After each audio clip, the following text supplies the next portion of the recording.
Nah, baru aja mau membahas episode ketiganya, ternyata episode keempatnya udah rilis duluan. Jadi ya udahlah, gue mending sekarang langsung membahas episode ketiganya aja terlebih dahulu, dan untuk episode keempatnya di lain waktu. Soalnya kedua episode ini memiliki tema yang bisa dibilang agak berbeda lah ketimbang dua episode sebelumnya.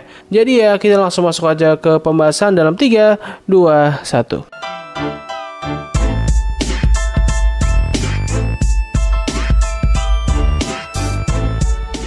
Nah, episode ini dibuka dengan perbincangan antara Moxie dan Luna yang terbilang merupakan momen yang sangat langka, meskipun ya obrolan ini nggak ada isinya sama sekali. Perbincangan ini pun harus terpotong dengan Millie yang tiba-tiba masuk ke dalam kantor dengan penuh amarah. Alasan dari kemarahan Millie ini adalah karena mantannya sempat menghubunginya kembali untuk memberitahunya bahwa ia kini telah memiliki banyak uang dan terus menyombongkan mengenai ukuran sosisnya yang sangat besar. Ya, kalian ngerti lah maksud perkataan gue barusan.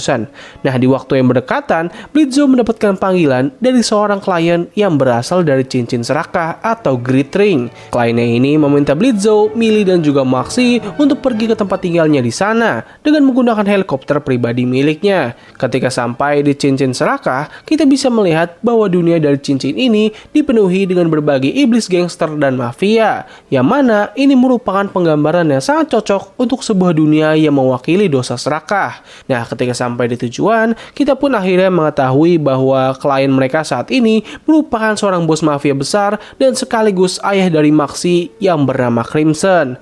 Pada saat awal pengenalannya, kita bakal diperlihatkan dengan sifat dari Crimson yang terbilang seperti seorang bos yang sangat sopan dan menghormati tamunya, yang memperlakukan mereka bertiga dengan sangat baik dan tidak terlihat seperti seorang bos mafia yang kejam. Tidak lama setelah mereka berkumpul di ruang tamu, datanglah seorang iblis hiu yang bernama Chess, yang mana dia ini merupakan mantan dari Millie dan juga Moxie.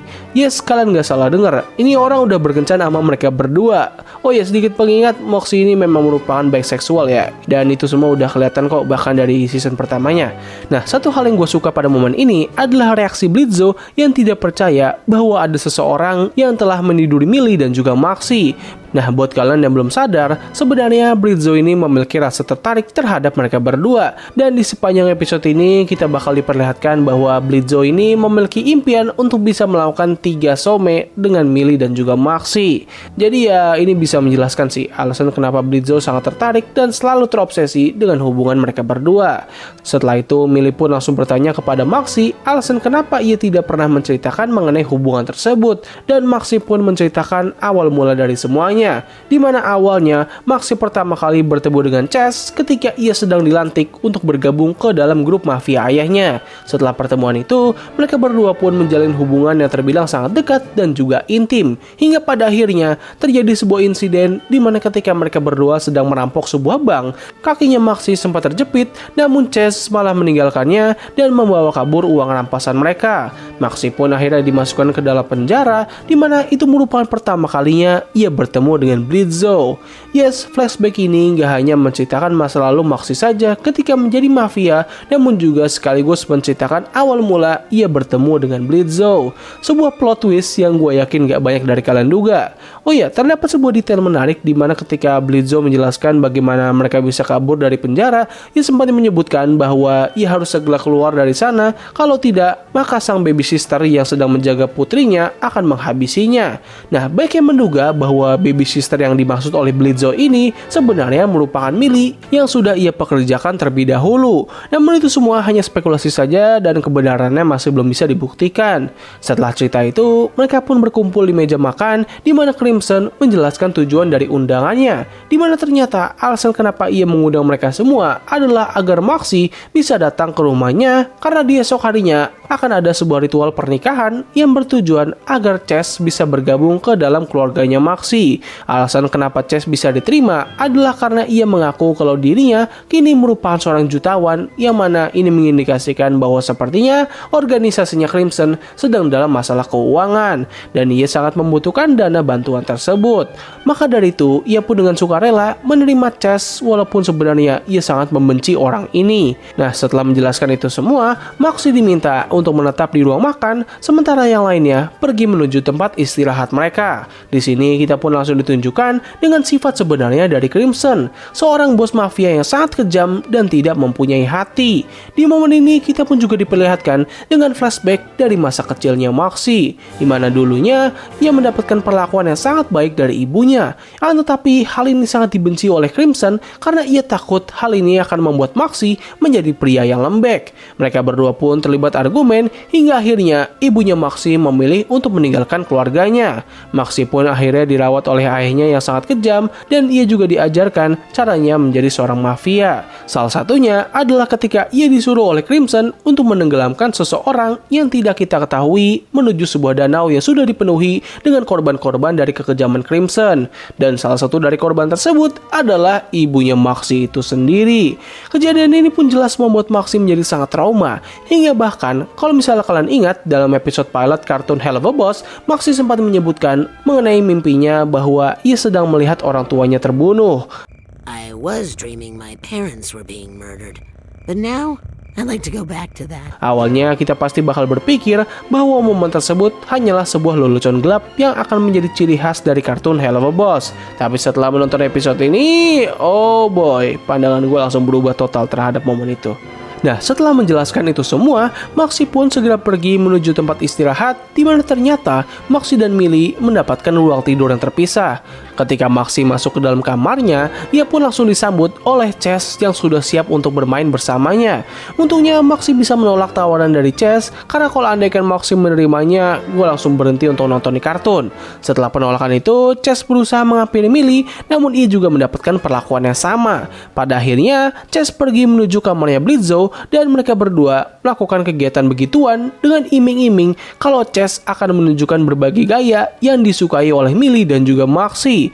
Meskipun ya pada akhirnya Blitzo pun akhirnya menjadi sangat kecewa karena Chess hanya mengandalkan alat kelaminnya saja yang besar, yang padahal cara mainnya jelek banget. Anjir, ini kayaknya omongan gue yang paling erotis dah yang pernah gue keluarkan di channel ini. Nah, setelah melakukan kegiatan itu, Blitzo berusaha mencari motif sebenarnya dari Chess, hingga akhirnya ia pun berhasil menemukan bahwa Chess sebenarnya bukanlah seorang jutawan, dan kini ia sedang berusaha untuk menipu Crimson agar ia bisa menjadi anggota keluarganya Crimson.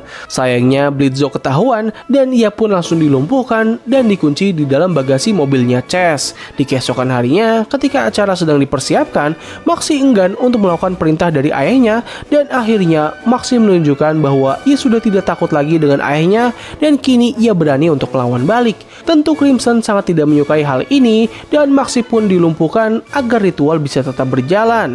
Sementara itu, Millie akhirnya berhasil menemukan Blitzo dan segera mengetahui semua rencana busuknya Chess. Di tengah ritual pernikahan, Millie akhirnya sampai tepat waktu dan segera menghadapi semua bawahannya Crimson. Tentu mereka semua ini tidak sebanding dengan kegilaan dan kesadisan dari wanita yang satu ini. Setelah semua bawahan Crimson dihabisi dengan sangat brutal, Millie pun segera membawa Moxie pergi dan Blitzo menyoraki Crimson bahwa Chess telah menipunya. Hal ini tentu membuat Crimson menjadi sangat murka dan ia pun langsung menghabisi Chess secara off-screen, dan pada akhir episode kita diperlihatkan dengan tulang rahangnya Chess dipajang layaknya sebuah trofi bagi Crimson.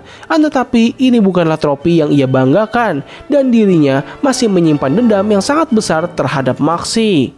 Jadi ya begitulah seluruh cerita dari episode ketiga season kedua kartun Hell of a Boss.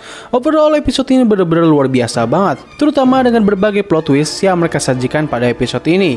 Bisa dibilang ini merupakan salah satu episode yang paling gelap dari kartun Hell of a Boss, yang mana ini jelas sangat luar biasa banget, mengingat kartun ini selalu memiliki tema yang gelap karena ya kartun ini sendiri aja menceritakan kehidupan iblis di neraka.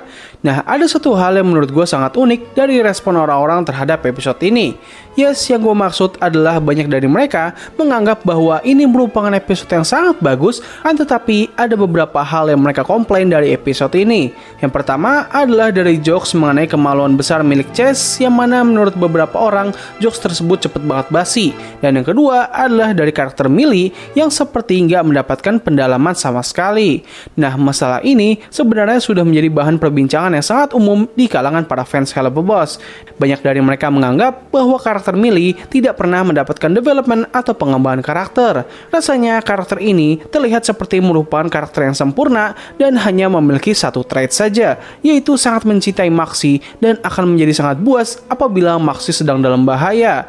Gua pribadi sebenarnya bisa mengerti permasalahan ini, cuman kalau menurut gua, ini sebenarnya bukan masalah yang sangat besar, karena buat gua, karakter Millie memang sudah dari awal tidak digambarkan memiliki kekurangan sama sekali dan kehadirannya memang ditunjukkan agar memperkuat hubungannya bersama dengan Maxi. Buat gua, penggambaran karakter Millie yang terlihat sempurna ini sebenarnya bukanlah isu yang sangat besar. Tapi buat kalian yang juga mempermasalahkan hal ini, kalian tenang aja. Karena menurut Viv Zipap, karakter Millie direncanakan akan mendapatkan pengembangan karakter pada season ini. Untuk episode berapanya kita masih belum tahu jelas. Namun satu hal yang bisa gue harapkan adalah pengembangan ini bisa berhubungan dengan momen pertama kalinya ia bertemu dengan Maxi dan bagaimana mereka berdua dapat menjalin suatu hubungan hingga menjadi pasangan yang hampir sempurna yang pernah dibuat dalam dunia kartun. So mungkin itu saja sih yang bisa gue bahas pada video kali ini. Kalau misalnya ada kesalahan ataupun kekurangan, mohon koreksi gue. Jadi terima kasih atas waktu yang telah kalian luangkan untuk menonton video gue. Gue undur diri, sampai ketemu lagi di video selanjutnya. Bye!